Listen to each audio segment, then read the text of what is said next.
Friends, welcome to MHPG channel. இன்னைக்கு என்ன பார்க்க போறோம்னா புறா காய்ச்சல் வீடியோ தான். வாங்க வீடியோக்குள்ள போகலாம். இந்த புறா தான் ஃப்ரெண்ட்ஸ் காய்ச்சல் போட போகிறோம். இந்த புறா கழுவுவோம். இது பார்த்து கழுவணும். இதுக்கு தண்ணின்னு வச்சுக்கிறோம். கொஞ்சம் தலையில் ஒன்றி படக்கூடாது. இதுதான் தண்ணி தலையில் ஒன்றி படக்கூடாது.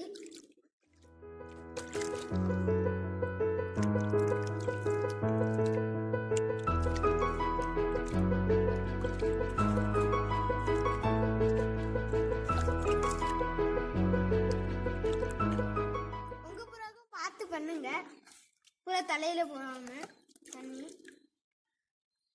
ஏற்கனவே ஒரு புறா காய்ச்சல் போட்டு வச்சுக்கிறேன் பாருங்க. வாங்க அது கூட இந்த புறாவையும் போட்டு வச்சிடலாம்.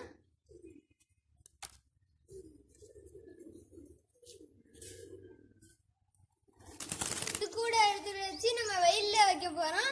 2 hours வச்சுக்கிடணும் வெயில்ல. அப்புறம் தான் எடுக்கணும். அதான் யாப்பம் வருது இல்லாம இருக்கும். இது இப்ப 2 மணி நேரம் வெயில்ல வைக்கணும். உங்களுக்கு சேர் இந்த சேர்ல எடுத்து வச்சுக்கலாம்.